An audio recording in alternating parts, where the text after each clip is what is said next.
Vite.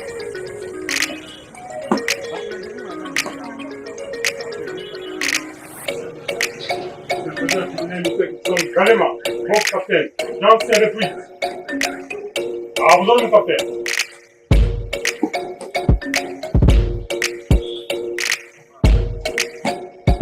Ah, moi, j'ai. Repos.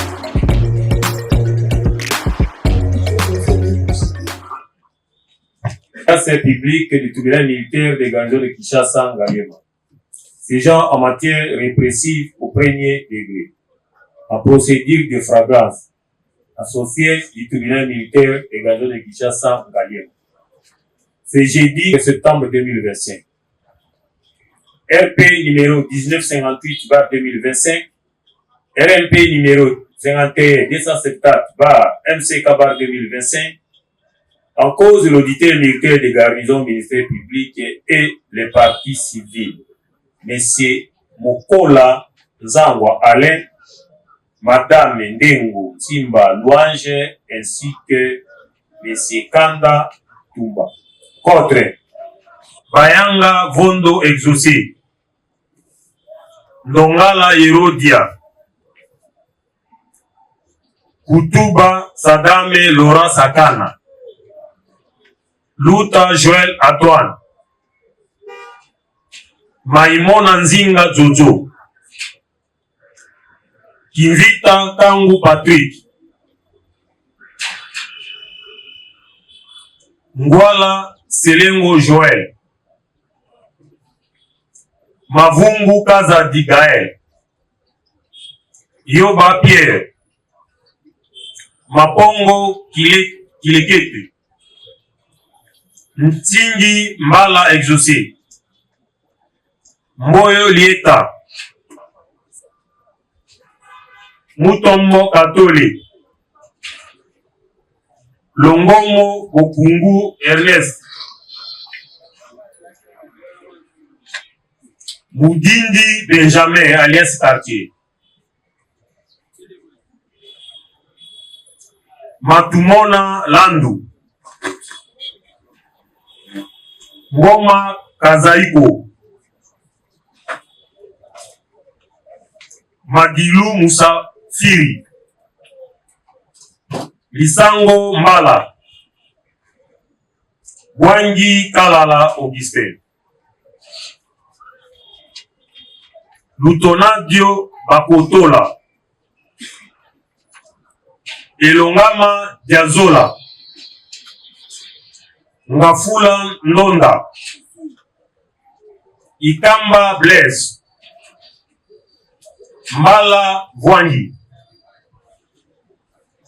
Lokosa Boketu, Misambu Luzayamu, Mapwelenge Yvon, Bolonga, Koto Nzau Fils, Atunako Kwakenda, Ndumbi Mulumba,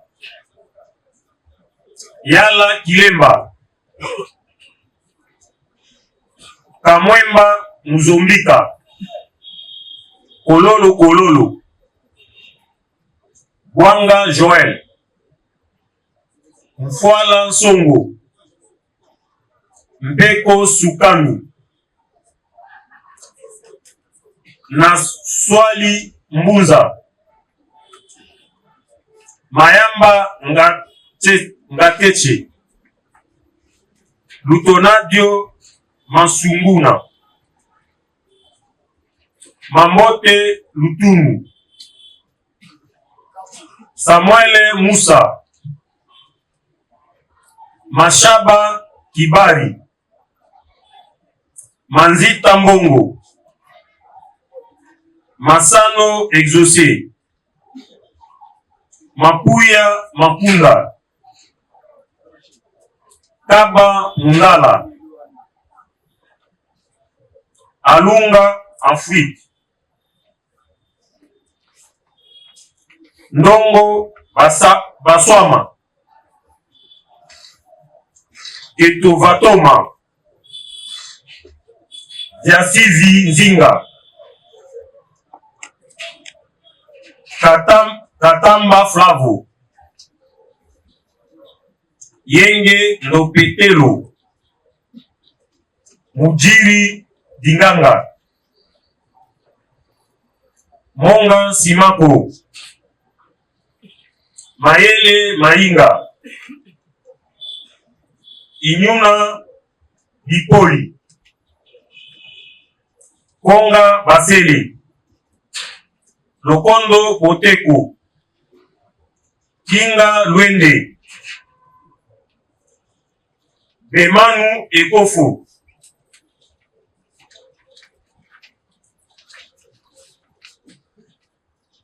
Kapenge Patrick,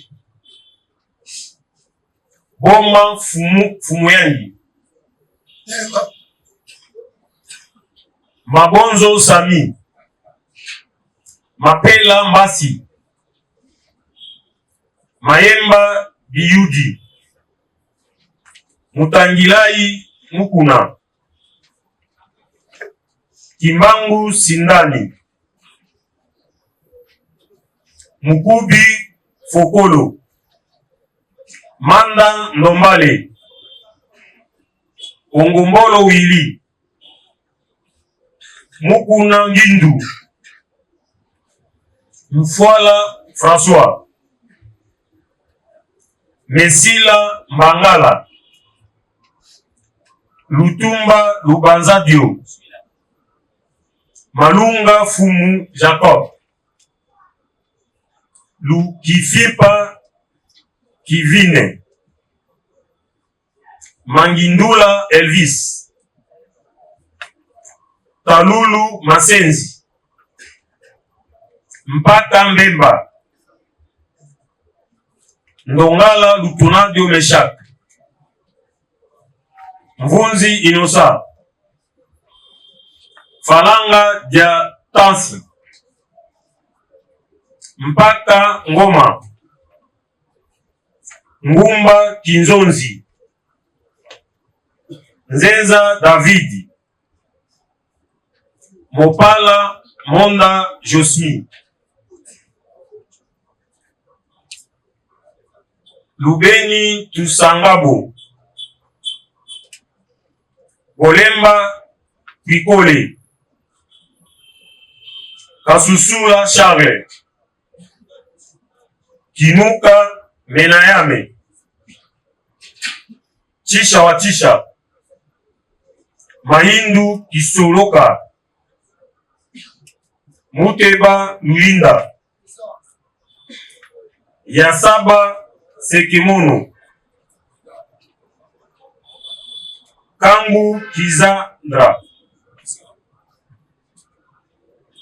Masapu Kasi Barnabe, Bushiri Amis Meshak et Mwanza Zola Jérémy. Monsieur Mokola Alain et Madame Ndengo Mouange comparaissent et assistés par leur conseil, Maître Chaïda Kodi, avocat de barreau du Congo central, conjointement avec Maître Bela Boukete, avocat de même barreau, et conjointement avec Maître Soussankadi, avocat au barreau du Kinshasa. Peut-être que seul M. Nicolas comparé assisté et notre aîné représentant. M. Toumba Kanda, souhaitait qu'il compare. On supposait que la défense est présente. Procède sur des mises contradictoires avec des fois.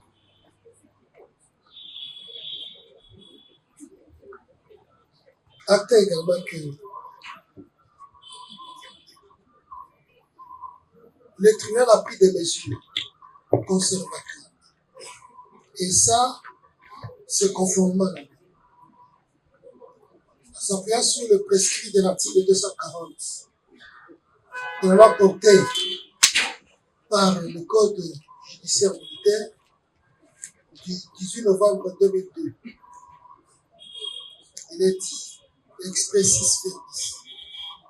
le président peut faire expulser de la salle d'audience et reconduire en prison ou garder par la force publique à la disposition du tribunal jusqu'à la fin du débat. Le prévenu qui, par ses clameurs ou par tout autre moyen propre à causer tumulte, fait obstacle au cours normal de l'audience.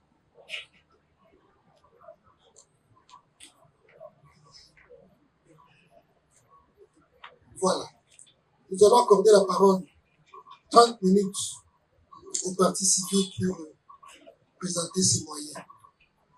1 heure du temps au ministère public pour présenter ses propositions et 2 heures à la défense pour plaider.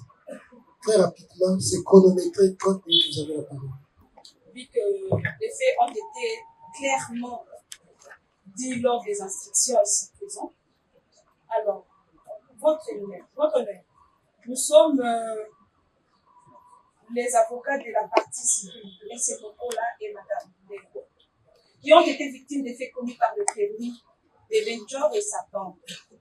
Évidemment, pendant les instructions, nous avons assisté et nous avons déjà une brève aperçu des faits constitutifs de la cause. Mais néanmoins, nous allons relater en quelques lignes juste ce qui a été fait lors de l'ère, je peux dire, acte criminel. Votre honneur, en date du 22 et 23, donc du 22, la nuit du 22 au 23 juin 2025, nos clients ont été visités par les prévenus qui étaient munis des armes à feu et des armes blanches. Ils ont forcé d'entrer et ils ont même cassé la porte. Monsieur Mokola a eu la vie sauve parce qu'il a escaladé la fenêtre, bien qu'on l'a tiré 2 balles. Que fort malheureusement, sa femme, Madame Dengo, a été atteinte par un coup de machette sur la tête. Ils ont apporté avec eux quelques objets de valeur ainsi que l'argent. Une somme de $1 750, des 203 000 francs congolais. Ils ont pris un ordinateur de la marque HP et compatible, des téléphones portables de la marque Samsung. Ils ont pris les power, même les petites économies de l'enfant qui était à côté. Ils n'ont même pas eu pitié de l'enfant. Ils ont encore pris les bijoux. Ils ont obligé la dame à remettre les bijoux. Ils ont ravi son anneau. Chose que nous déplorons à ce jour.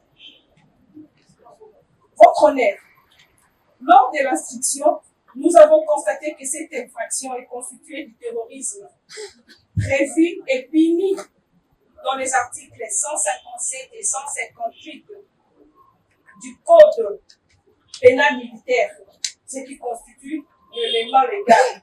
Et à ce qui concerne l'élément matériel, nous avons écouté ici, c'est un groupe armé. Ils sont venus avec du matériel, ils ont cassé des portes, et leur intention n'était pas seulement de prendre l'argent. L'intention était même de tuer, d'abattre monsieur. Ils ont tiré 2 coups réels.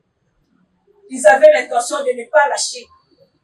Grâce à leur force, ils ont pu échapper à ça. Voilà pourquoi, votre honneur, vous allez constater que ce qu'ils ont fait ont causé des préjudices et continuent jusqu'à ce jour poser des préjudices à nos clients parce que ce sont dans l'insécurité totale de là où ils sont. Voilà pourquoi nous allons demander à votre tribunal aguerri de procéder ou de condamner les prévenus ici présents à la réparation des préjudices causés, ainsi qu'à la restitution de tout le bien qu'ils ont eu chez nos clients. Ainsi donc, nous pouvons disposer, par ces motifs qui plaisent à votre juge de tribunal, de dire receveur de la requête du ministère public, de dire établir en fait comme en droit l'infraction de terrorisme à charge de Benjor et ses complices, qui les condamne à la plus haute expression pénale les condamner à un dommage intérêt d'une somme de 20 millions de francs congolais et les ordonner à la restitution de tous les biens emportés, entre autres machines, téléphones, bijoux, même de l'argent qu'ils ont pris. De condamner le prévenu aux frais de cette instance, et ça c'est la justice, nous avons dit. Comme l'a dit mon estimé, nous serons vraiment brefs parce que nous avons touché tout dans la note de plaidoirie. Je veux simplement m'appeler sur les dommages que cet acte ou l'infraction a causé dans la famille des victimes. Alors, le préjudice subi est tellement énorme. Le préjudice subi est non seulement matériel, mais aussi moral. Le préjudice subi, c'est le préjudice qui a été causé par une autre personne, involontairement ou volontairement, a causé un grand dégât pour cette famille. Les enfants, psychologiquement, ne sont plus calmes. Les parents ne sont plus en paix, ne sachant pas quoi faire, quitter, changer de domicile, abandonner leur maison. Donc, ils sont, tels qu'ils sont là, leur état moral n'est plus stable. L'intention criminelle a vraiment été étalée sur toute la ligne pendant les différentes audiences d'instruction. L'intention criminelle a été vraiment préméditée, puisqu'ils ont choisi la cible dès le début. Ils ont choisi cette famille malheureusement pour s'aimer la discorde, pour s'aimer l'instabilité mentale. Aujourd'hui, les enfants, à chaque fois qu'ils entendent quelqu'un frapper à la porte, ils accourent vers le parent parce qu'ils ont peur. Ils ne savent plus à qui ouvrir la porte. Il y a vraiment un dommage qui est causé. Voilà pourquoi ma consoeur a disposé, et je vais réintégrer ou reprendre la disposition de ma consoeur, en disant que le tribunal de Séan vise, établit, en fait, comme en droit, l'infraction de terrorisme qui englobe plusieurs faits infractionnels. Il y a eu extorsion, il y a eu vol, il y a eu destruction méchante, il y a eu beaucoup de faits dans cette infraction. Cette infraction qui est punie par la loi. Cette infraction qui est punie par la loi. Dans son article 157 à 160 du Code militaire français. Par conséquent, le tribunal des Séans va condamner le prévenu aux peines prévues par la loi. Ça, c'est principal. Subsidiairement, je dirais que le tribunal des Séans dira recevable et fondé la constitution des partis civils, notamment de Madame Ndengo Timba et de Monsieur Mokola Alain. Dire ensuite recevable et fondé la demande des dommages et intérêts, puisque les préjudices sont clairement établis ici. Il faudrait une réparation. En conséquence, il condamnera solidairement le prévenu à la restitution des biens qui ont été volés, à la réparation des biens qui ont été détruits, et les condamner solidairement à payer la somme de 20 millions de francs congolais. Si vous dites le droit dans ce sens, ce sera justice. La famille peut retrouver au moins une vie stable. Nous avons dit. Le tribunal va laisser. Le tribunal donne droit. Vos réquisitions vous promet qu'il va en délibérer. Le ministère public, vous avez une heure de temps pour réquisition. Merci beaucoup, Monsieur le Président. Votre honneur, distingués membres de la composition, pour la parole que vous nous accordez. Monsieur le Président, il n'est un secret que personne, depuis un temps, nous vivons et assistons à des cas de vol avec machette, association de malfaiteurs ou imbéciles aggravés. Et cette situation a mis en péril la quiétude ou la sécurité de la population quinoise. en général et en particulier. Celles de familles entières qui ont été endeuillées dans les ressorts de votre criminel, les auteurs de toutes ces barbaries,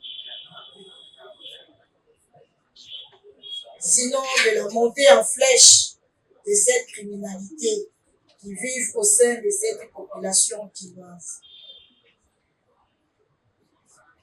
Déterminés à mettre hors d'état de nuire ces criminels et bandits, bon nombre d'entre eux ont été apostrophés par nous, avec le concours bien sûr de la police congolaise nationale, et au regard de la gravité des faits par eux commis, nous les avons déférés devant votre auguste tribunal afin qu'ils subissent la rigueur des peines ou qu'ils soient jugés et condamnés proportionnellement à l'exact.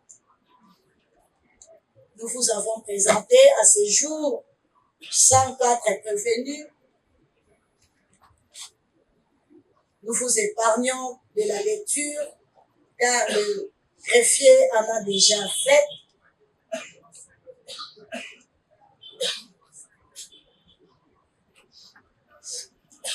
Notre réquisitoire, Monsieur le Président,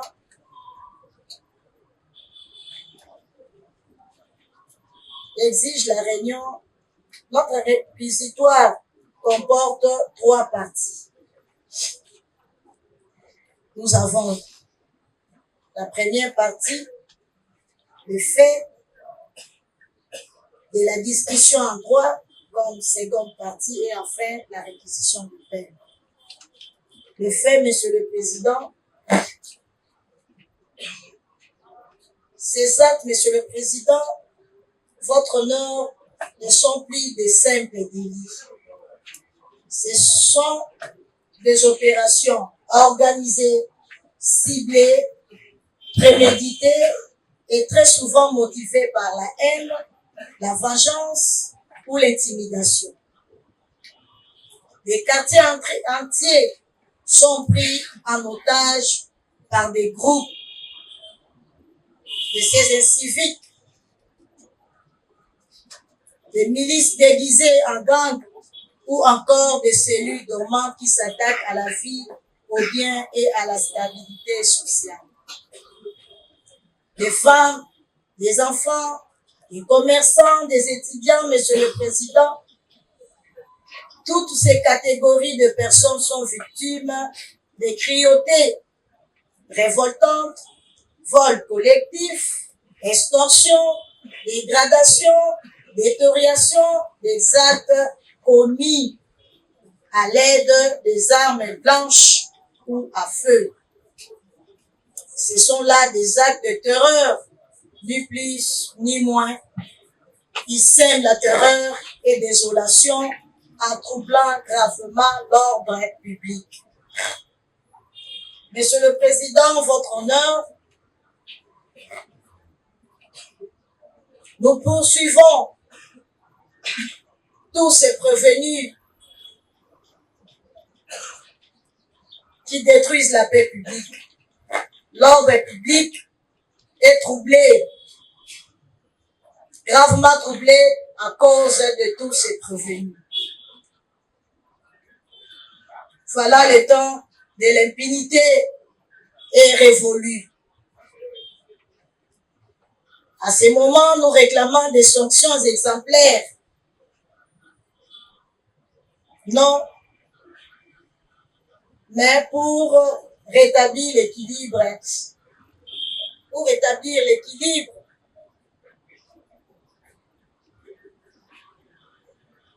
Et pour rappeler à tous ceux prévenus que nul n'est au-dessus de la loi, comme vous venez de le dire tout de suite.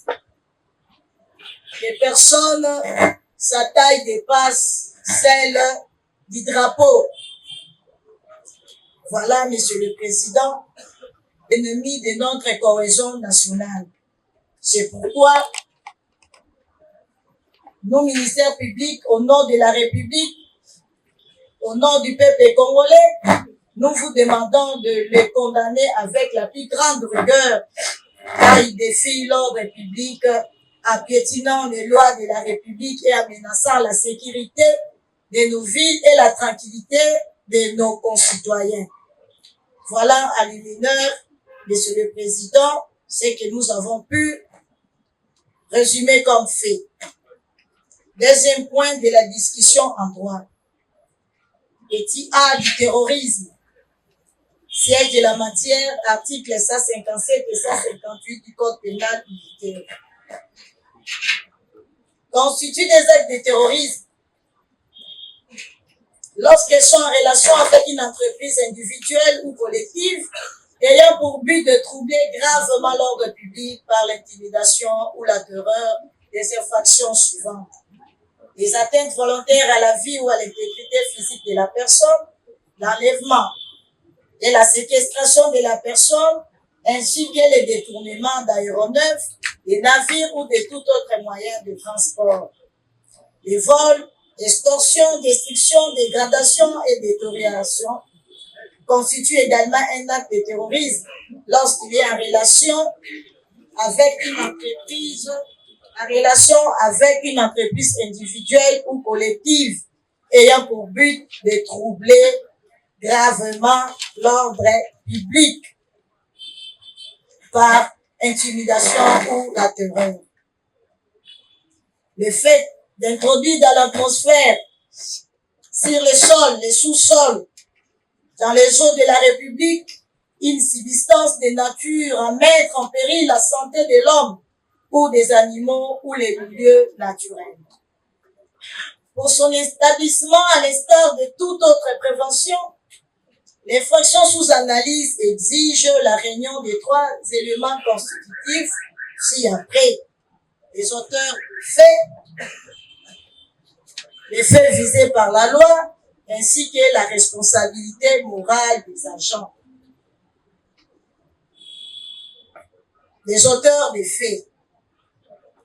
Le général de brigade Laurent Moutataloa, dans son ouvrage intitulé « De peine et des incriminations militaires en RDC », PP 500-501, aucune restriction n'est apportée par la loi à ce qui concerne les adultes.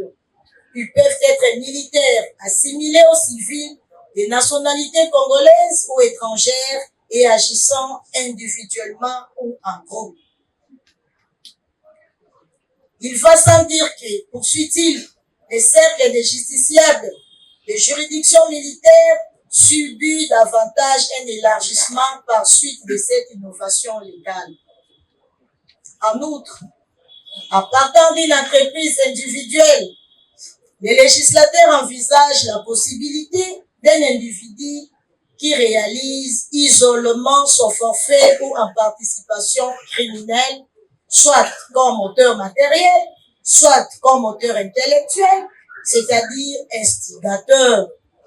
En termes clairs, le terrorisme urbain peut se commettre soit par un individu, soit par un groupe d'adultes, tel est le cas des gangs appelés communément Kuruna. Dans les cas sous examen, le tribunal de CEIA constatera que tous ceux prévenus, que ce soit ceux qui ont agi individuellement, que ce soit ceux qui ont agi collectivement,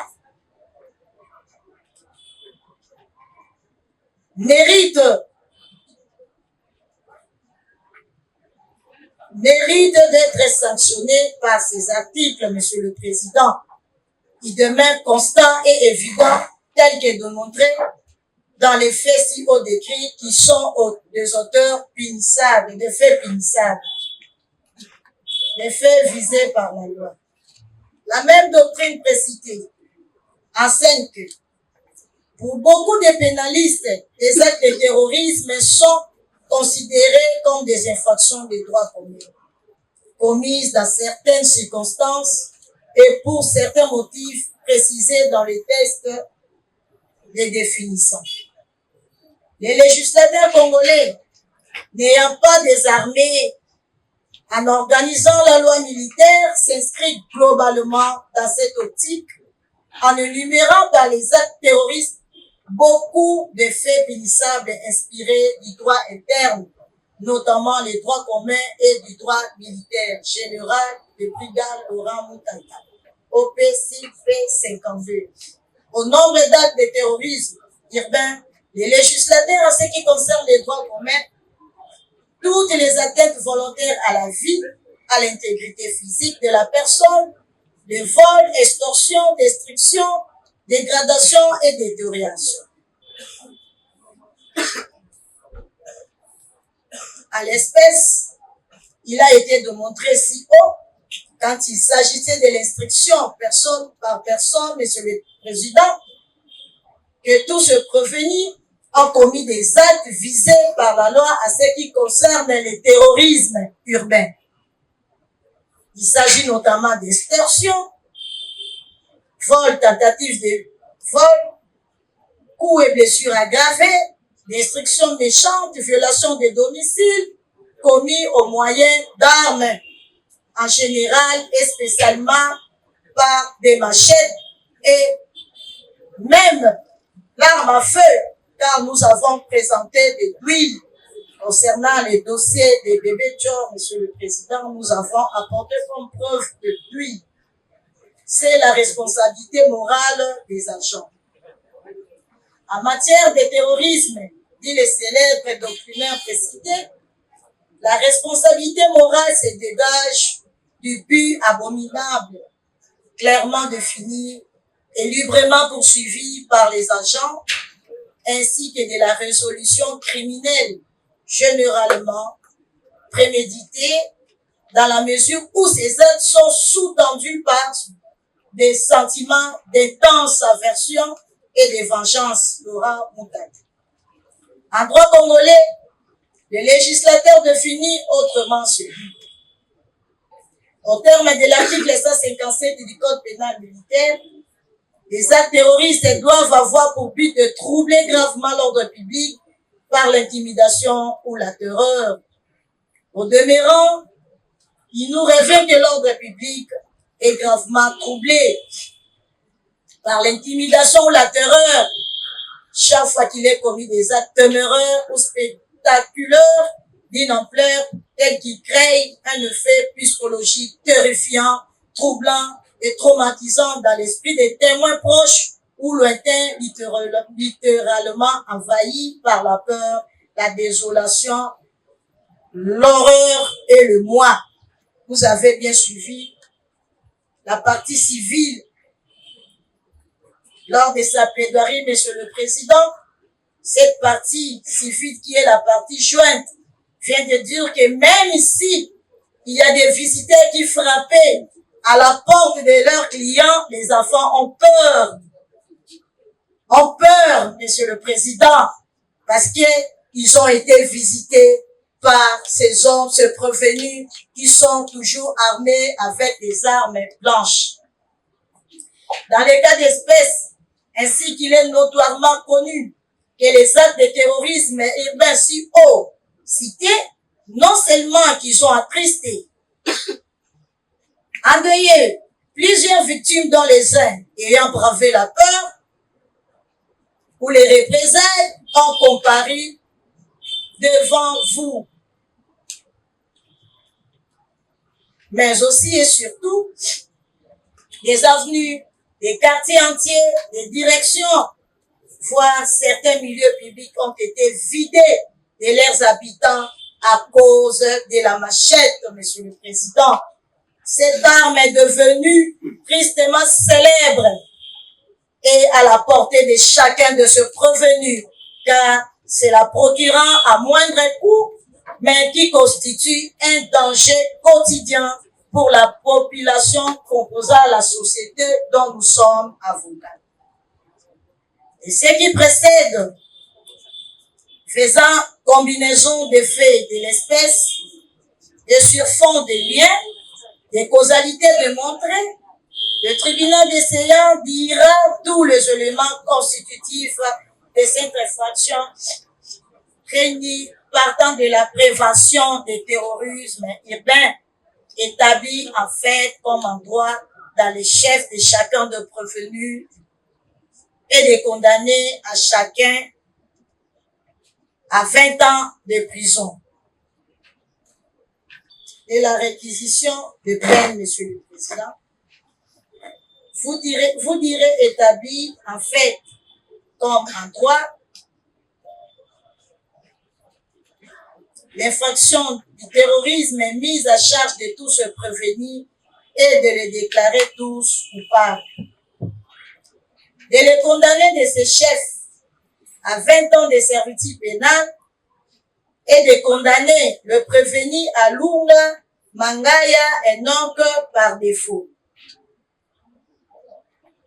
De les condamner aux frais d'instance à tarifier par les greffiers ou à défaut de le condamner à 6 mois de contrainte par corps.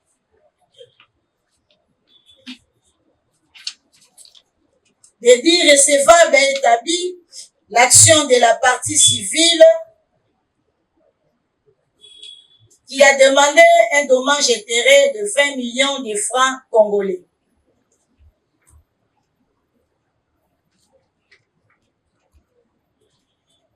Et sollicitons leur arrestation immédiate. Fait à Kinshasa, septembre 2025, sous-lieutenant magistrat Mabel Adiakese Rosette, premier substitut de l'auditeur militaire garnison Kanye. Merci. Monsieur le Président, je vous remercie. Donc, droit à vos réquisitions, je vous promets d'en écouter. La défense, vous avez la parole. Honorable membre de la composition, pour la parole que vous nous accordez, nous serons très professionnels dans notre plaidoirie. Et comme il y a tout un collectif, j'estimais confrère une attention toute soutenue les débuts de cette procès. Le ministère public accuse les prévenus de terrorisme.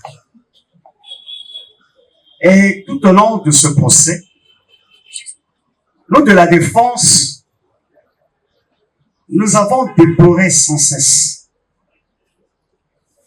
un élément capital qui doit caractériser ces procès, parce que nous sommes en matière pénale, la preuve. Et cette preuve est assise sur les éléments matériels. Pour les uns, votre auguste tribunal constatera que le ministère public n'a pas apporté à suffisance des preuves les faits reprochés aux prévenus. Pour les autres, il y a des lacunes. Des lacunes à telle enseigne que la défense se retrouvait dans l'incapacité de défendre certains de ses prévenus. Votre honneur, je vais m'atteler plus particulièrement sur le cas du prévenu Elongama Diazola.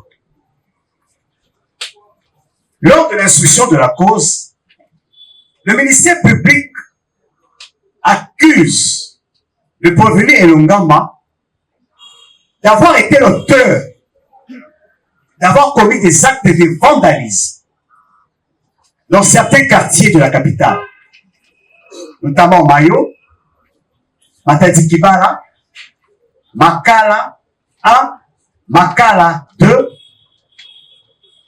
Selembao et j'en passe. Et que ce serait un certain chef de quartier, non autrement identifié, ou un chef coutumier, selon que nous avons entendu, qui aurait dénoncé le prévenu auprès de je ne sais qui. Nous avons compulsé les procès-verbaux. Nous nous sommes interrogés. Qu'est-ce qu'on reproche au prévenu Elongama Diazola? Qu'est-ce qu'il a concrètement fait? En quoi consistent ces actes de vandalisme? Ils ont été commis où? À partir de quel moment? Qui sont les victimes qui se sont plaintes à ce sujet? Il y a un silence. Monsieur le Président, Le ministère public a reçu les procès-verbaux dressés par les OPJ. Mais l'OPJ même, verbalisant, enquêteur, n'a pas été professionnel. Quels sont les devoirs qui lui sont incombés, les devoirs qui lui sont imposés par la loi pour pouvoir inculper ou charger telle ou telle personne des infractions que le poursuit dans les cas d'espèce terroriste? L'article 1er du Code de procédure pénale congolais stipule que sous les ordres et l'autorité du ministère public, les officiers des polices judiciaires exercent, dans les limites de leurs compétences, les pouvoirs et attributions déterminés par les articles ci-après.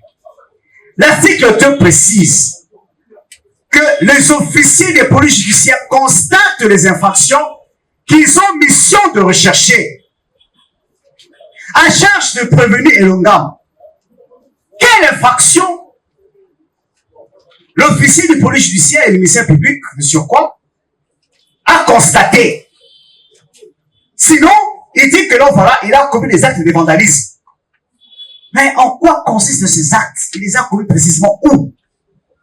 Donc, il n'y a aucune infraction constatée à l'égard du prévenu Elongam. Et la loi dispose que les OPJ reçoivent les dénonciations, plaintes et rapports relatifs à ces infractions. Ils considèrent dans leurs procès-verbaux la nature et les circonstances de ces infractions, le temps et le lieu où elles ont été commises, les preuves ou indices à la charge de ceux qui en sont les auteurs présumés, ainsi que les dépositions des personnes qui auraient été présents ou auraient des renseignements à fournir. Ils interrogent les auteurs présumés des infractions et recueillent leurs explications. Les procès-verbaux se terminent par le serment écrit « Je jure que le présent procès-verbal est sincère ». Ils sont transmis directement à l'autorité compétente, en l'espèce au ministère public. Mais lorsque le ministère public a reçu ce PV qui lui a été transmis,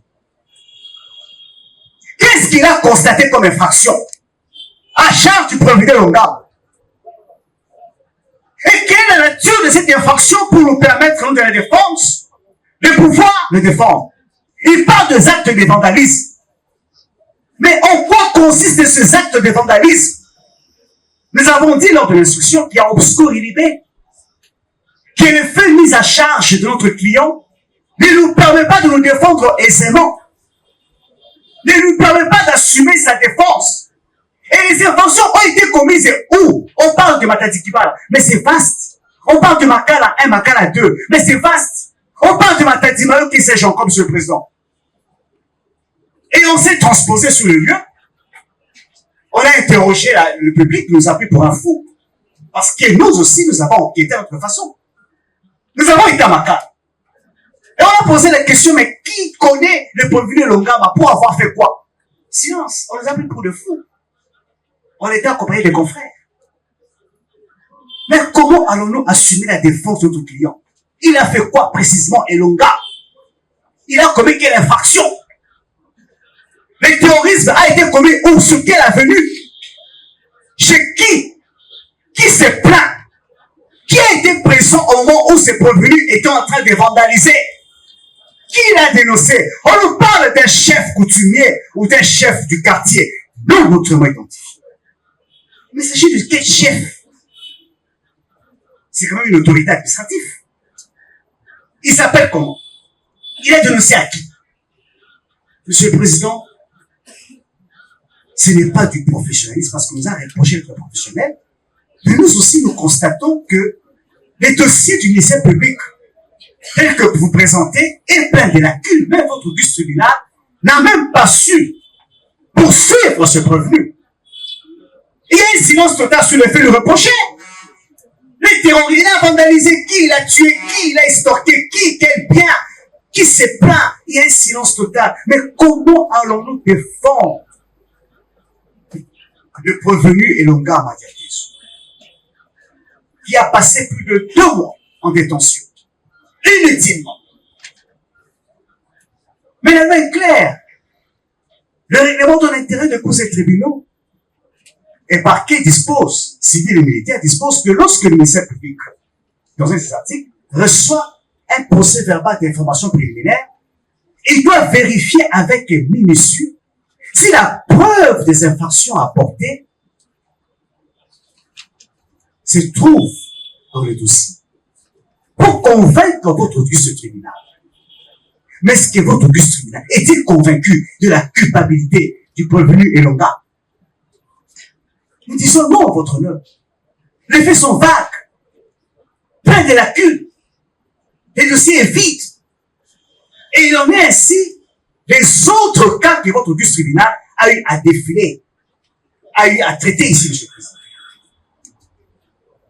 Donc, vous allez condamner ces prévenus sans preuve aucune pour avoir fait quoi? Et détruire ainsi leur vie, détruire ainsi leur jeunesse. Nous disons non, monsieur le président. Votre auguste tribunal retiendra que tout au long de ce procès, le prévenu Longama n'a rien fait quant au fait de reproche. Et par rapport aux autres prévenus qui se retrouvent dans son cas, monsieur le président, nous plaidons au tactis, au tacti. Donc par ces motifs, vous direz non établi. En fait, comme en droit, l'infraction du terrorisme mise à charge du prévenu et Longama, pour obscurité du libellé, pour doute, pour absence de preuves, vous allez l'acquitter et les renvoyer devant de toute poursuite judiciaire. Votre honneur, je passe la parole à les estimés confrères qui doivent aussi me compléter. Et si possible, nous allons encore y revenir. La parole que vous venez de nous accorder, nous comparaissons pour le compte de Katamba Flavio, Kaba Audrey, Tisha Watisha et Bouchité Mayamba. Votre honneur, si nous nous tenons devant votre auguste tribunal, c'est parce que c'est pour défendre un homme accusé à tort par l'organe de la loi. Des hommes accusés d'avoir commis des infractions si graves, qui est le terrorisme, votre honneur. Une qualification si sérieuse, votre honneur, repose sur des éléments insuffisants de preuve. Voilà pourquoi, votre honneur, nous sollicitons votre plus grande attention pour démontrer le caractère injuste de cette qualification. Tout d'abord, votre honneur, il est crucial de rappeler que la qualification d'un acte comme terrorisme ne doit pas se faire à la légère, votre honneur. Le terrorisme, selon l'esprit du code pénal militaire, implique une volonté délibérée de déstabiliser l'ordre public, d'instaurer un climat de terreur ou de nuire à la sécurité de l'État. Or, dans les cas patents, dans les cas sous examen, votre honneur, il n'est démontré nullement où mes clients précédemment cités n'ont commis ou n'ont sémé la terreur. Aucun témoignage, votre honneur fiable, n'indique que les accusés ont œuvré avec un groupe de gens communément appelés Kuluna. Votre honneur, nous sommes dans une époque où nous dirons, nous ne sommes pas dans l'époque cicéronienne, où la parole pouvait s'envoler et que seuls les écrits pouvaient rester. Aujourd'hui, votre honneur, tout reste, tout. Rien ne s'envole, rien ne passe, tout demeure. Mais nous avons vu que l'accusation n'a apporté par devant votre tribunal aucune preuve, aucun témoignage pouvant concilier la participation criminelle de mes clients aux actes de terrorisme. L'accusation, sans vouloir être désobligeante, votre honneur, ne présente aucune preuve matérielle convaincante qui lie nos clients à des actes de terrorisme. Il n'y a pas de vidéo, pas de témoignage, pas d'enregistrement pouvant convaincre votre tribunal. Une accusation qui ne se fonde que sur les événements ou sur des spéculations qui se vivent dans la société. Une accusation reposant simplement sur des éléments circonstanciels, sur des présomptions et non sur des preuves tangibles, votre honneur. Votre honneur, en absence de tels éléments matériels, mes clients ne peuvent être tenus responsables d'actes qu'ils n'ont pas connues. L'accusation fait des suppositions sur des motivations, sur les actions de mes clients sans fondement solide. Par exemple, votre honneur, que mes clients se seraient trouvés à un endroit où un incident a eu lieu. Votre honneur s'est retrouvé sur un endroit ou passé dans un endroit fait d'une personne d'office le terrain d'un crime. Nous disons non, votre honneur. Votre honneur, accuser une personne à tort d'une infraction si grave qu'est le terrorisme est une démarche extrêmement grave, lourde même. Les conséquences de cette accusation sont dévastatrices. Non seulement pour l'accusé, mais aussi pour ses proches, voire la société, votre honneur.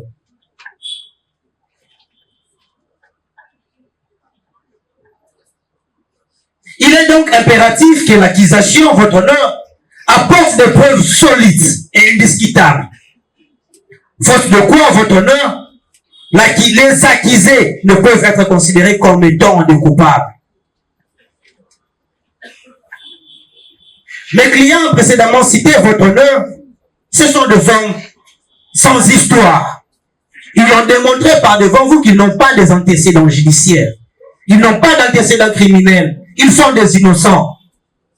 Et rien dans leur passé ne renseigne ou ne justifie qu'ils sont impliqués dans de tels actes, tels qu'ils qualifiés par le ministère public. Ce sont des hommes qui ont toujours mené une vie honnête, heureuse, respectueuse de la loi, et qui aujourd'hui font face à une accusation grave, basée sur les erreurs et de confusion. Votre honneur, nous vivons dans une époque où la peur a fait tache d'huile. Tout le monde vit dans un climat de la terreur. Dans ce climat de suspicion, votre honneur, des erreurs peuvent se commettre ou peuvent se produire. Et il n'est pas impossible que mes clients qui comparaissent par devant votre tribunal se retrouvent dans de telles situations. Mes clients, votre honneur, comme je l'ai dit si haut, ce sont des hommes respectables. Des travailleurs, des jeunes, aujourd'hui que nous appelons des courageux, qui, malgré les difficultés que notre société se retrouve, ils font de leur mieux pour trouver leur pain. Ils travaillent nuit, jour et nuit pour le bien-être de leur famille. Ils n'ont jamais eu l'intention de nuire à la société, moins encore de s'aimer la terreur. Au contraire, ils sont profondément attachés à des valeurs.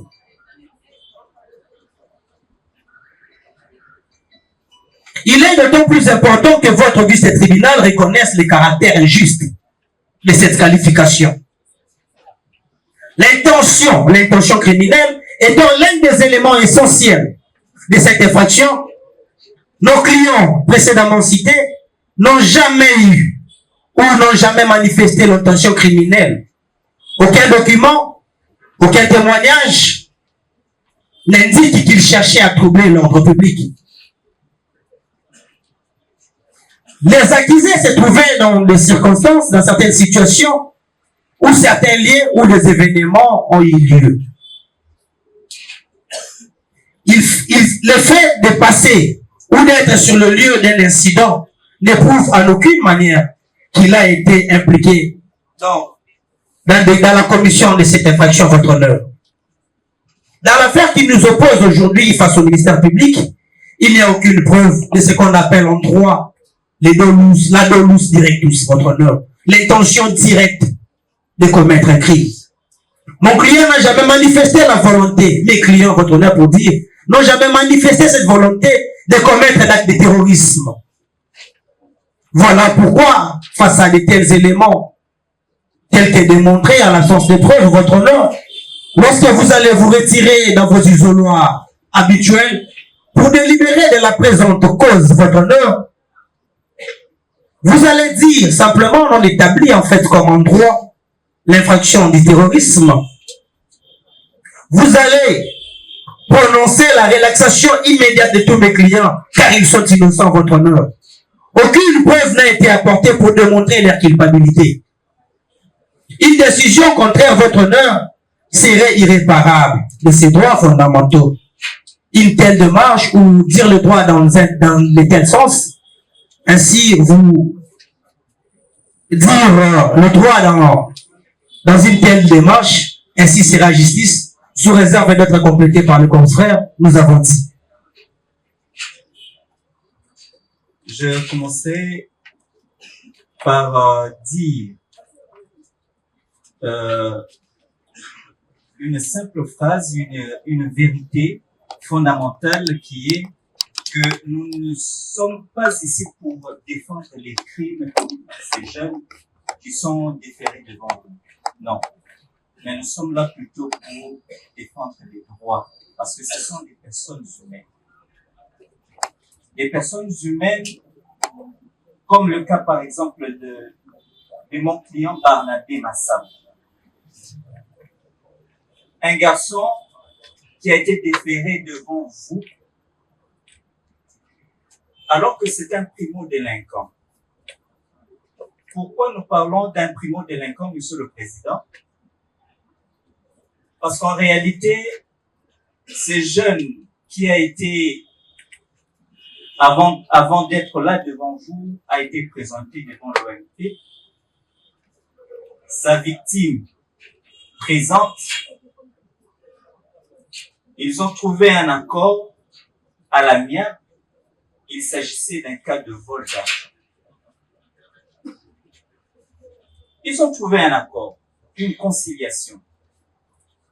Mais cette conciliation, Monsieur le Président, lorsque l'aveu de l'inculpé est volontaire, il y a lieu même de suspendre l'action publique.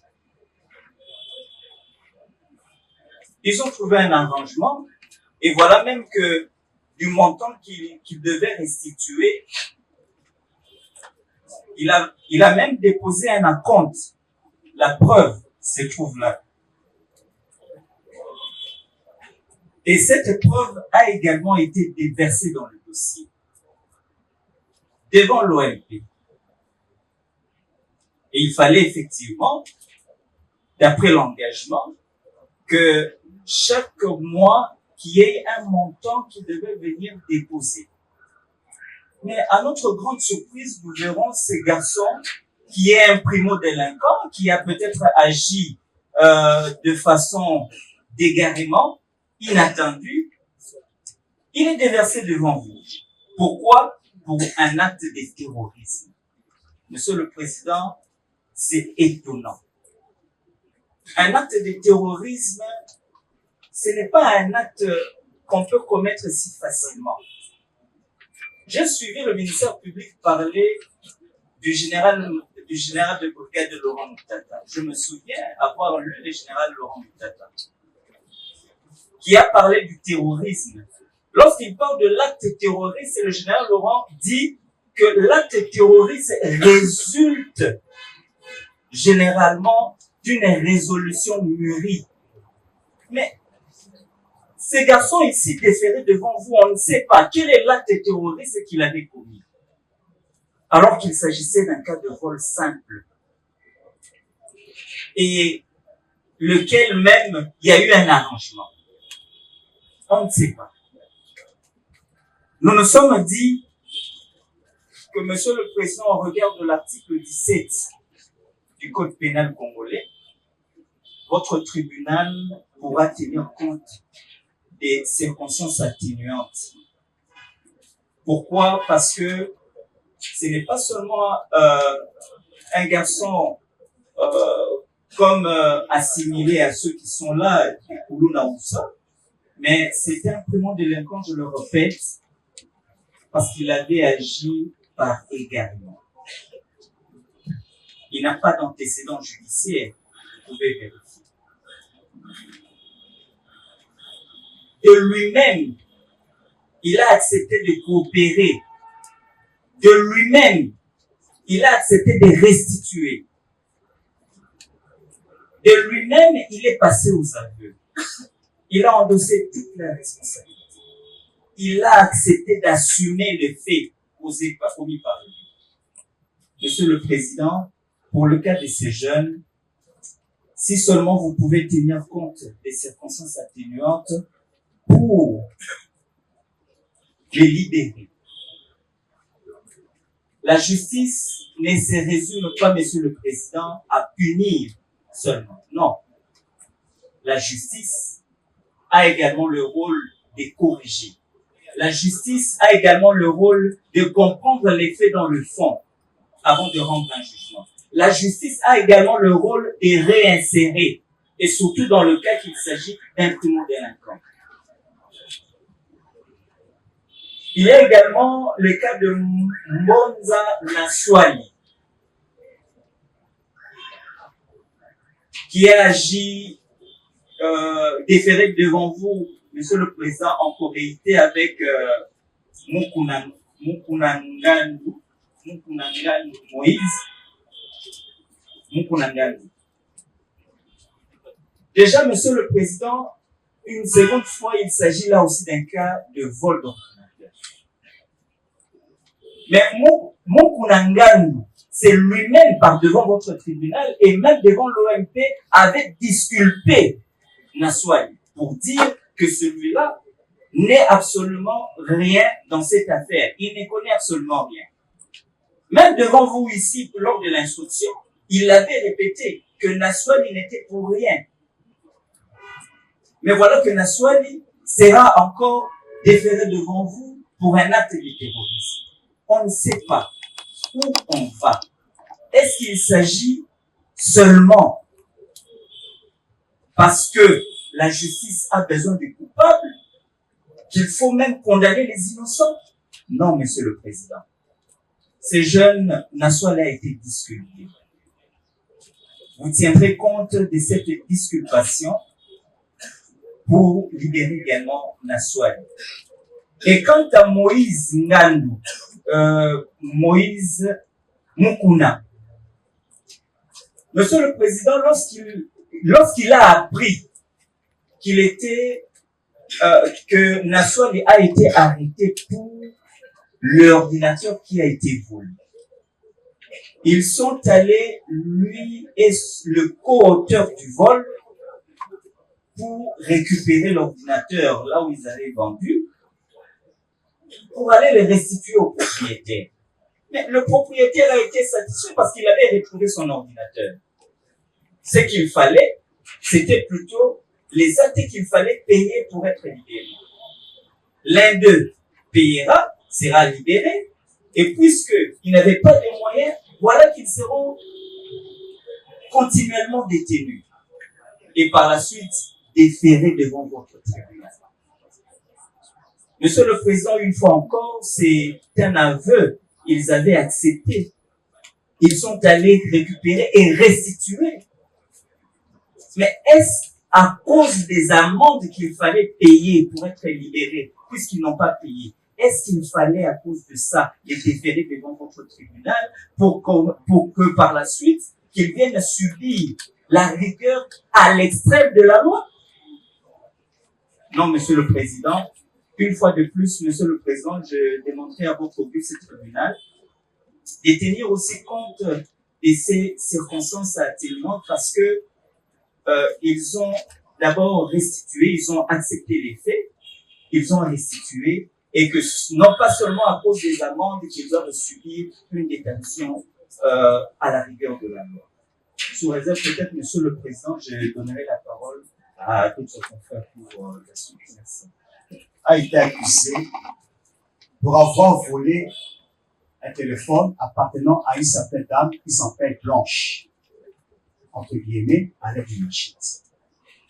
Mais lors de l'instruction, Monsieur le Président, votre auguste tribunal, le ministère public nous a présenté un lot de machettes.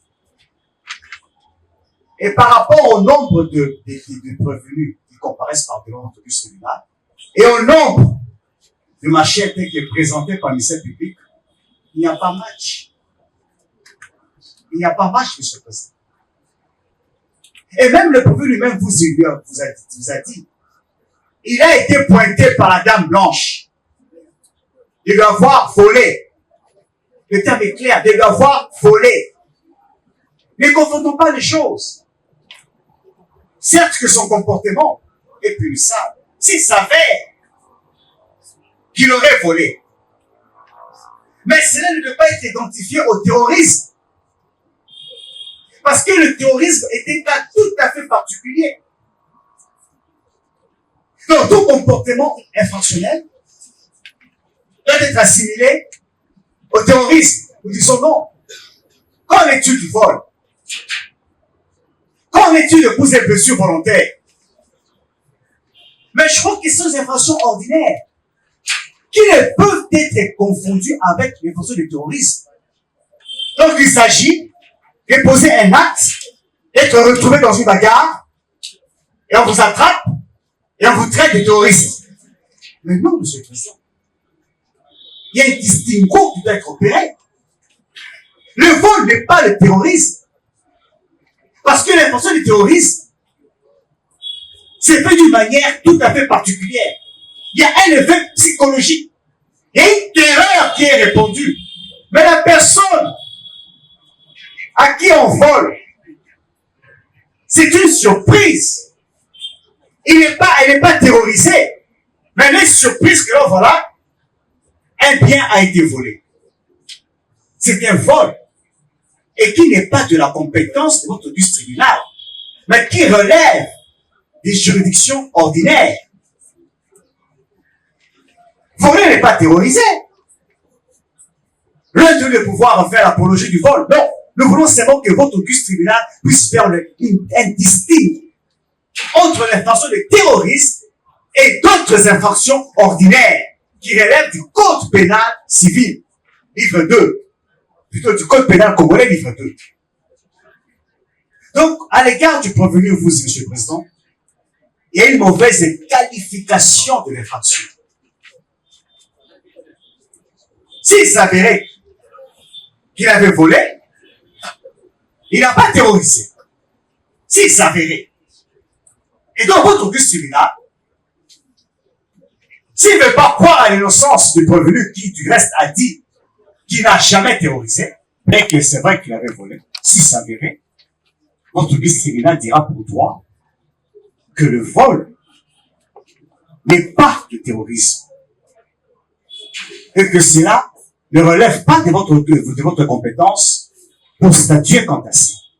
Et que les faits ont été mal qualifiés par le ministère public.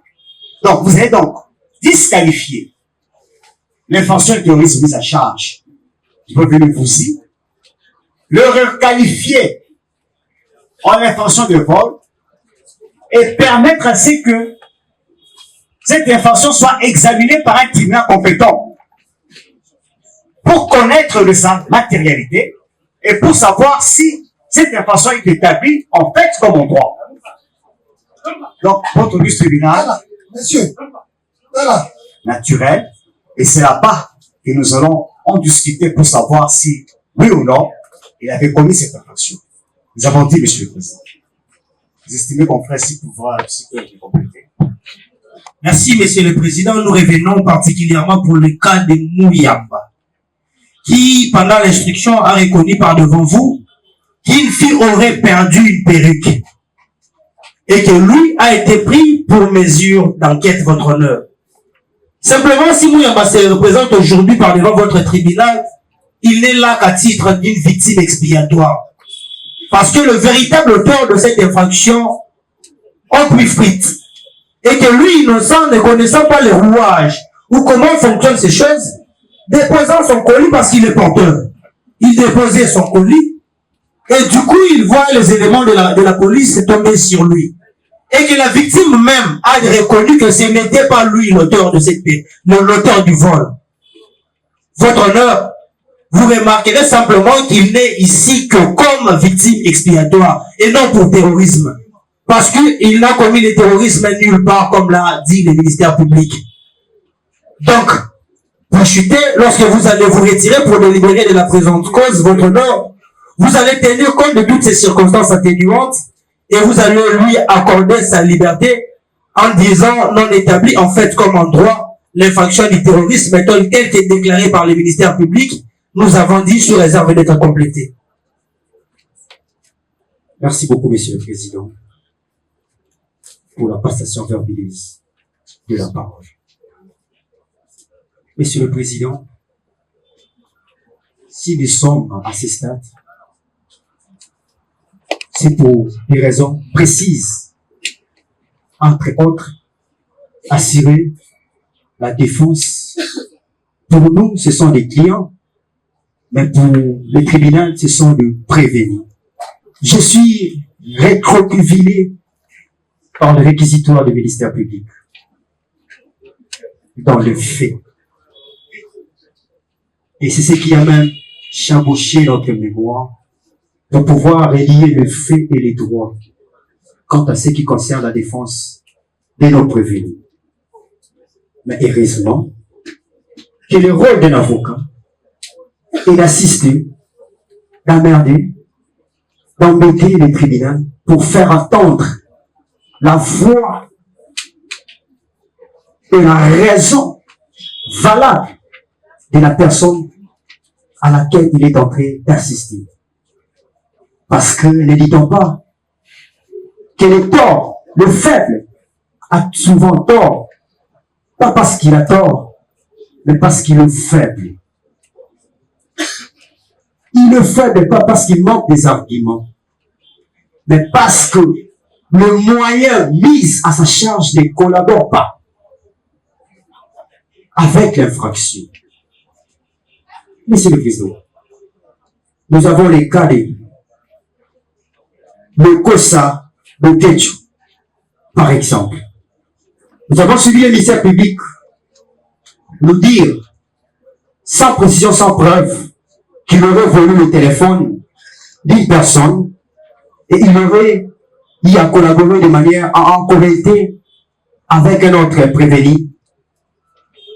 Et, Monsieur le Président, lors de la confrontation ou lors de l'air réquisitoire, M. Boketchou a dit clairement qu'il ne connaît pas le prévenu auquel le ministère public les a fait passer devant lui. Et il n'a pas été arrêté pour vol, mais il était sorti comme tout jeune, avec le problème qu'a la régie des eaux.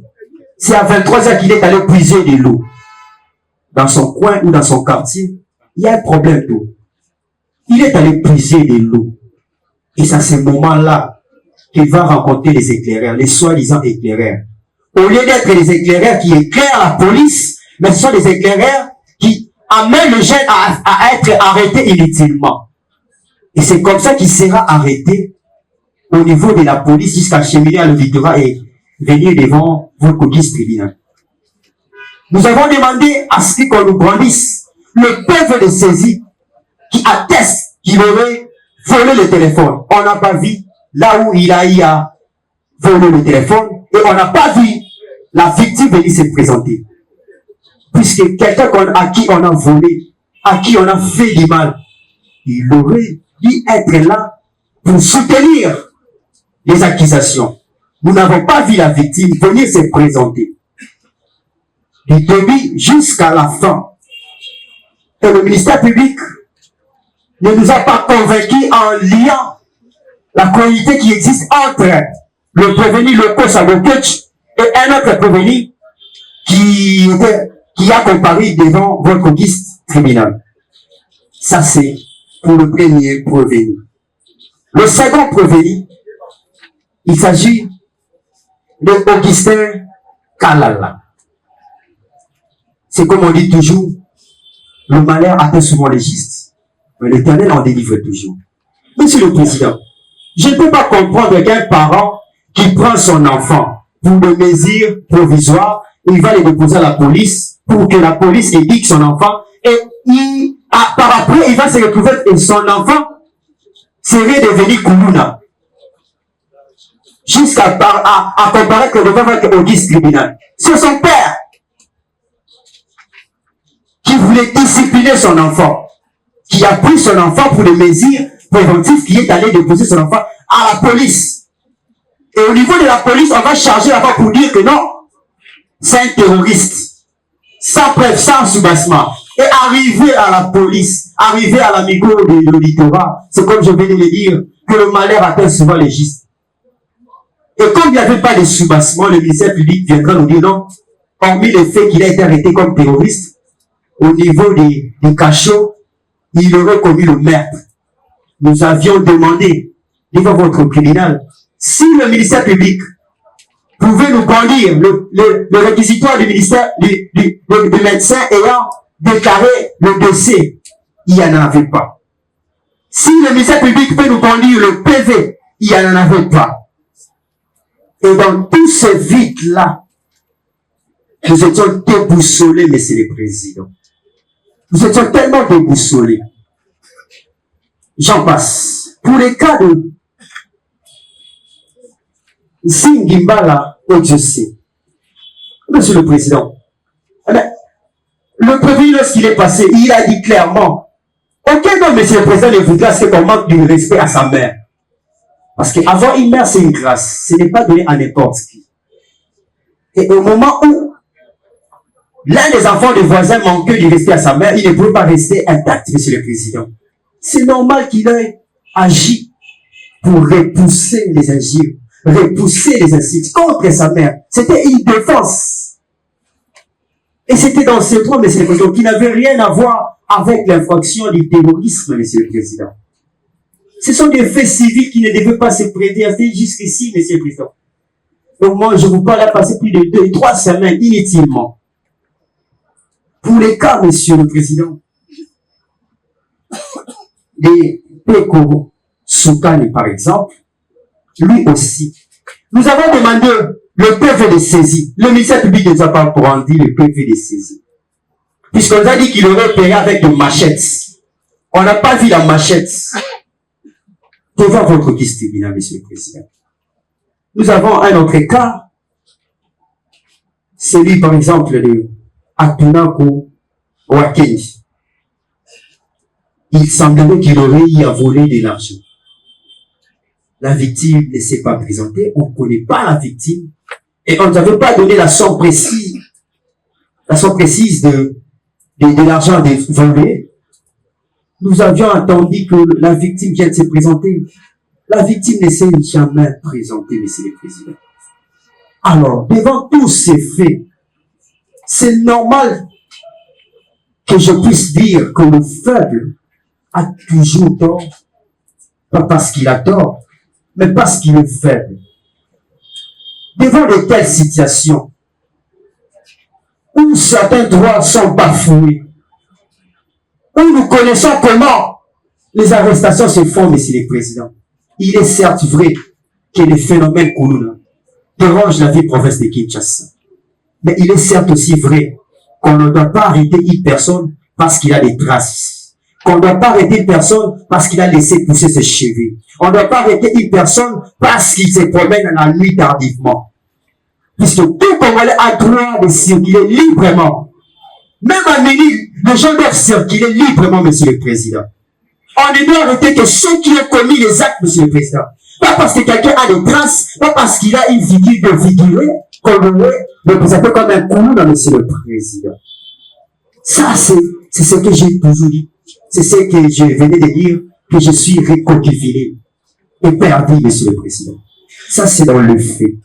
Alors, dans la discussion du droit, Monsieur le Président, vous savez, en matière pénale, ou dans la procédure pénale, l'élément indispensable comme le sel dans une nourriture, c'est la preuve. Peu importe ce qu'aurait commis une personne, mais sans la preuve, Monsieur le Président, c'est presque impossible de pouvoir condamner une personne. C'est pas pour rien qu'on dit, la charge de la preuve incombe à celui qui allègue. Et dans le cas sous examen, c'est au ministère public incombe la charge. C'est au ministère public de nous démontrer noir sur blanc que telle personne avait commis tel fait dans tel endroit, devant telle personne, telle victime, tel coin. C'est comme ça qu'on aurait dû procéder. Je me rappelle toujours, on m'a toujours enseigné que la procédure pénale a pour objectif de conduire du fait au droit. C'est-à-dire, lorsqu'il y a le fait, on doit regarder est-ce que ce fait collabore avec le droit. Puisque les faits peuvent exister. Mais ce ne sont pas tous les faits qui doivent toujours se collaborer avec le droit. Il y a de ces faits qui sont des faits parfois pénals, des faits civils, qui ne devaient pas prendre le temps inutile du tribunal. Puisque le tribunal a beaucoup de dossiers à traiter. On ne doit pas commencer à prendre quelqu'un qui a dit à quelqu'un tout final, on les prend ici, Koulouna. Quelqu'un qui se promène, on les prend ici, Koulouna, monsieur le président. C'est un peu ça notre souci. La preuve. Le moyen de la preuve. C'est un élément important et indispensable, monsieur le président. Alors, nous avons lu la disposition de l'article 157 qui parle du terrorisme, par exemple, monsieur le président. Sans pour autant entrer dans la définition de cette infraction, moi je vais décortiquer les éléments essentiels de cette infraction. Puisque parfois, lorsque le législateur définit une disposition, il ne donne pas des définitions précises. Il faut recourir à la doctrine, il faut recourir à plusieurs interprétations pour décortiquer l'intelligence des législateurs. L'infraction du terrorisme, monsieur le président, on dit, en rapport avec cette infraction, par exemple, il y a des éléments qui concourent pour que l'infraction puisse avoir ce qu'on appelle la résistance ou l'existence. Entre autres, monsieur le président, l'élément matériel. C'est un élément indispensable. On ne peut pas parler de l'infraction sans pour autant se baser sur les éléments matériels. C'est-à-dire les actes. Qu'est-ce qu'il a fait? Est-ce que ces actes entrent dans l'économie de l'infraction telle que le législateur a voulu? Mais si ces infractions-là, si les actes n'entrent pas dans l'économie de cette infraction, je ne vois pas pourquoi nous serons ici, monsieur le président. Je ne sais pas pourquoi. On dit, pour que l'infraction de terrorisme puisse exister, il faut que l'agent ait agi avec le dessein de nuire gravement à la population. Mais monsieur le président, on ne nous a pas dit que le prévenir, le COSA, par exemple, à Bokech, aurait terrorisé telle population. On ne nous a pas dit cela, monsieur le président.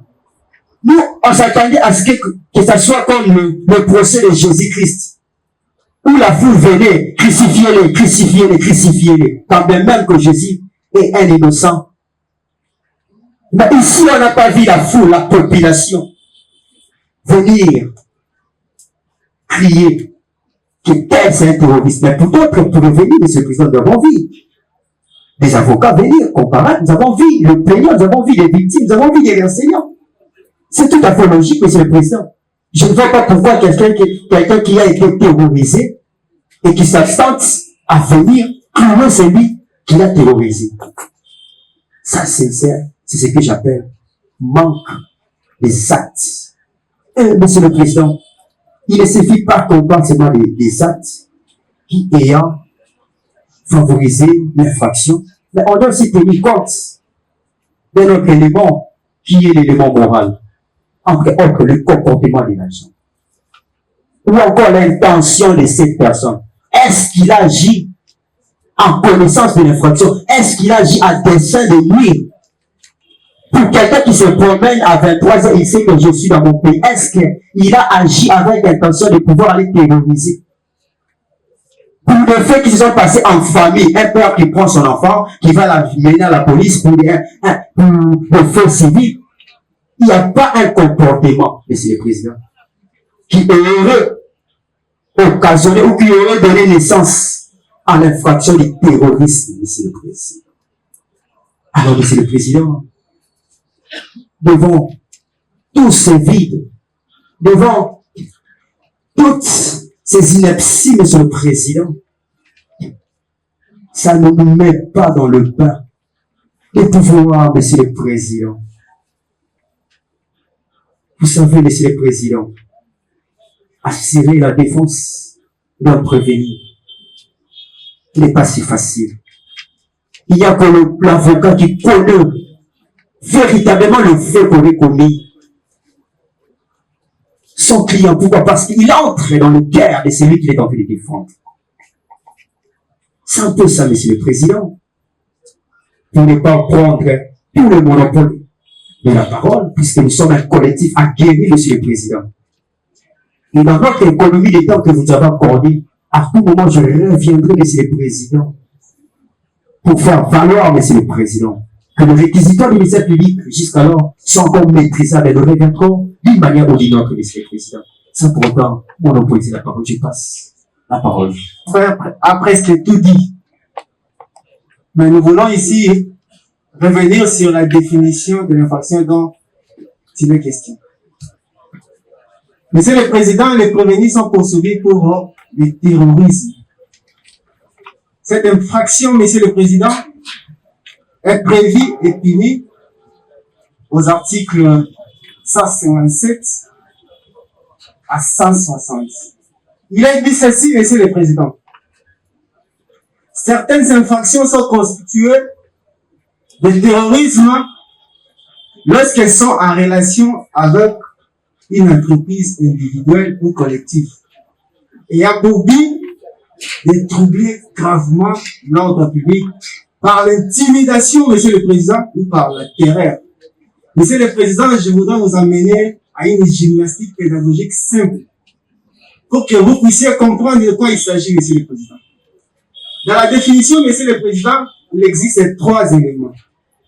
Premièrement, Monsieur le Président, il faut qu'il y ait une infraction au préalable. Et cette infraction doit être assimilée au terrorisme. Monsieur le Président, pour le cas d'Augustin Kala,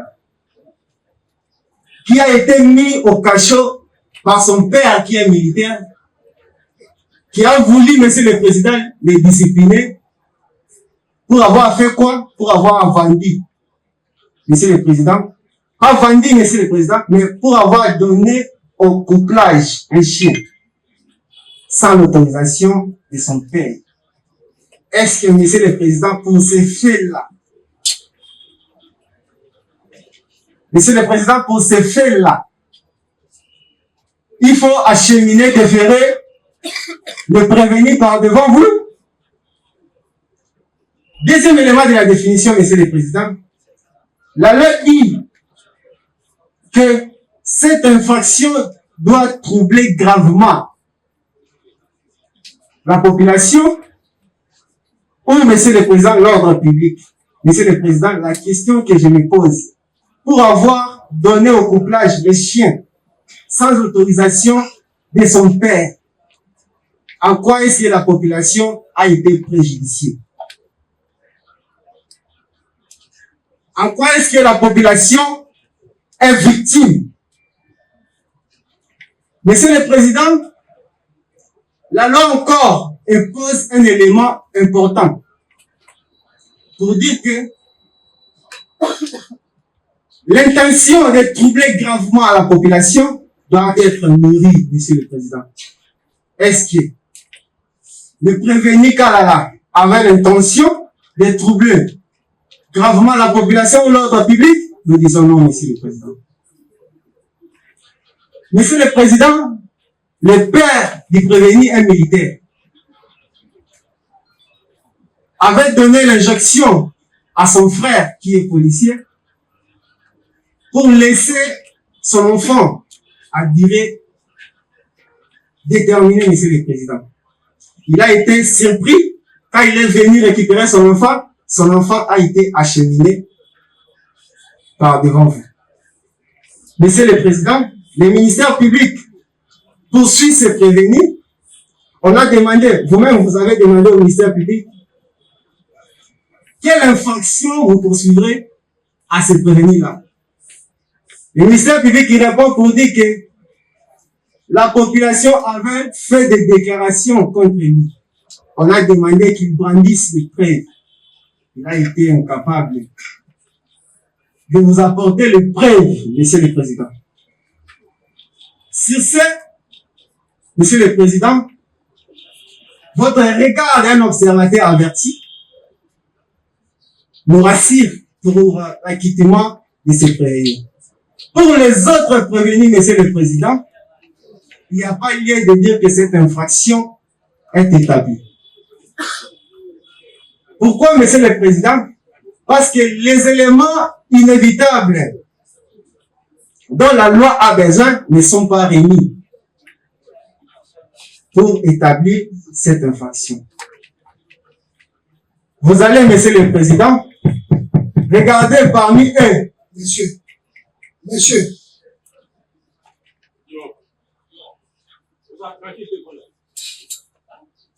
Allez-y. Merci, Monsieur le Président. Nous sollicitons, Monsieur le Président, l'acquittement de ces prévenus. Pour le cas de Bouchiri, Bouchiri a été arrêté comment, Monsieur le Président? C'est un motard qui a une femme et un enfant, Monsieur le Président, qui était sorti comme vous, Monsieur le Président, pour aller travailler. Et subitement, Monsieur le Président, il a été arrêté à la suite d'une incompréhension entre son collègue motard. On lui a demandé les amendes, Monsieur le Président. Présentement, il n'en avait pas. Monsieur le Président, il a été acheminé par devant vous avec sa moto. Je suis allé moi-même voir le magistrat Kainde pour savoir de quoi il s'agissait.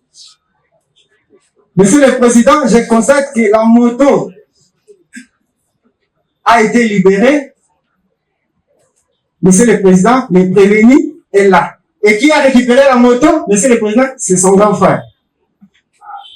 Est-ce que, Monsieur le Président, il s'agit de terrorisme? J'ai dit non. Il n'y a pas lieu de dire que l'infraction de terrorisme a été établie. Monsieur le Président, pour conclure, pour les autres prévenus que le confrère avait cité les noms, Monsieur le Président, le ministère public avait poursuivi ces deux prévenus, Mbala et Boketu, pour avoir extorqué les téléphones de Madame Christelle. Monsieur le Président, nous avons posé la question le jour-là pour savoir est-ce que Madame Christelle avait la preuve qui atteste que le téléphone lui appartient. Le silence du ministère public, Monsieur le Président, nous a fait comprendre que il y a des doutes. Monsieur le Président, les prévenus ne se connaissent pas, mais ils sont poursuivis en participation criminelle. Monsieur le Président, il y a lieu de dire que les éléments prévus pour que cette infraction soit établie, Monsieur le Président, les éléments ne sont pas réunis. Vous allez donc, Monsieur le Président, les acquitter. Mais si par impossible, Monsieur le Président, vous estimez que vous voulez à tout prix envoyer ces prévenus en prison, parce que le ministère public en a marre de Koulouna, il faut à tout prix les envoyer en prison, Monsieur le Président. Nous disons, Monsieur le Président, les téléphones qui a été volé, Monsieur le Président. Est-ce que pour ça, le prévenu doit faire 20 ans de prison? Est-ce que pour un téléphone de 30 $, 50 $, Monsieur le Président, voire même 70, le prévenu doit faire 20 ans de prison? Il y a lieu, Monsieur le Président, que vous puissiez, lorsque vous allez vous retirer, Monsieur le Président, tenir compte de tous ces aspects. Nous passons la parole aux confrères pour la suite de notre plaidoirie. Sous réserve d'être complété, Monsieur le Président, nous disposons de manière rocambolesque. Monsieur le Président, étant donné que le prévenu que nous avons cité, c'est pas pour rien que je cite ce prévenu, Monsieur le Président.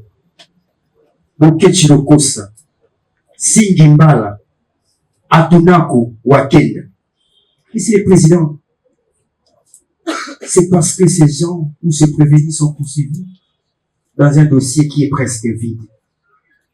Donc même le ministère public là où il est, il s'est dit, mais comment cet avocat est allé vraiment au fond pour connaître que non, ces gens-ci sont vraiment des innocents? Alors, Monsieur le Président, comme leurs familles sont déjà là, ils ont été invités pour venir prendre leur frère, Monsieur le Président. Vous allez les acquitter, Monsieur le Président, puisqu'il n'existe aucune infraction qui pèse sur eux. Et non seulement il y a une infraction qui pèse sur eux, il y a ces infractions qui pouvaient peser sur eux sont dépourvues de tous les moyens, Monsieur le Président. Lorsqu'on parle de la preuve, Monsieur le Président, on tient compte du moyen de la preuve, on tient compte de la charge de la preuve, Monsieur le Président. Et quand ces deux éléments, Monsieur le Président, ne sont pas établis à leur charge, Monsieur le Président, vous allez, Monsieur le Président, avec l'estimation que nous vous déférons toujours, acquitter de manière purement, scientifiquement, juridiquement, le prévenu Okechulokosa, le prévenu Singimala, le prévenu Augustin Kalala, le prévenu Peko Sukana, ainsi que le prévenu Samu, Monsieur le Président. Monsieur le Président, Vous serez un ange de gloire. un ange de gloire, Monsieur le Président. Pourquoi? Qui peut sauver ses prévenus? Qui peut sauver ses prévenus, Monsieur le Président, par rapport au fait qu'il a commis, qu'il prouve réellement qu'il est innocent, Monsieur le Président. Lorsque vous serez à votre délibéré, Monsieur le Président, vous jugez innocence à cette prévenue, Mumba Kinzonza d'éveil, vous le quittez le plus simple, Monsieur le Président, nous avons dit. Monsieur le Président, je n'étais pas venu seulement pour le simple prévenu innocent que je viens de citer, mais aussi parler au nom de tous ces prévenus, puisque j'étais commis d'office, n'ayant pas des conseils, Monsieur le Président. Vous allez, Monsieur le Président, déclarer les acquittements de manière pure et simple, puisque ce sont les innocents, certains qui doivent rentrer à la maison, assis, serrés, justice, nous avons dit messieurs.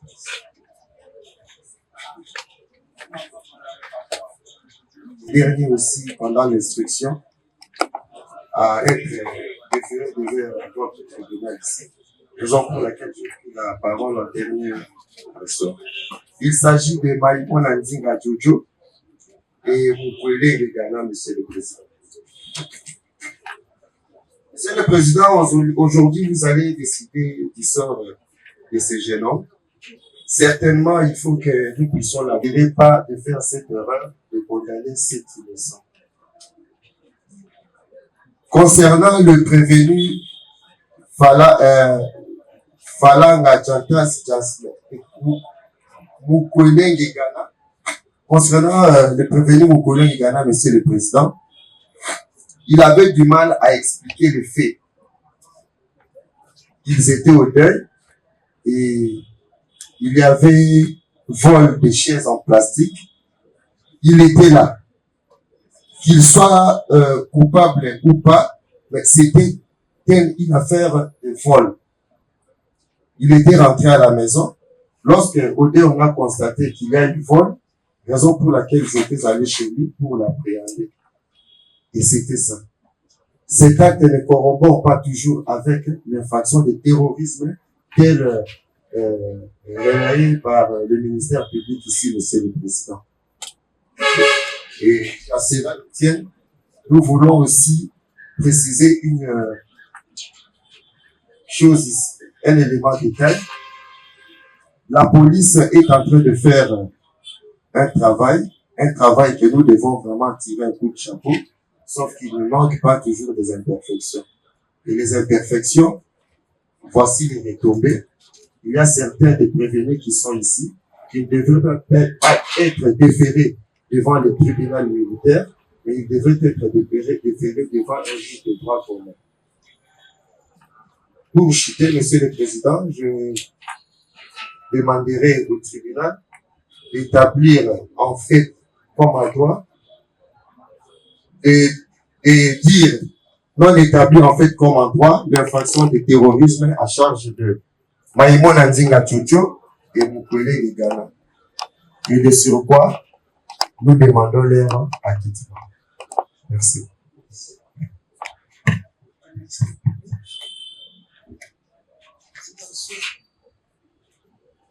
Merci.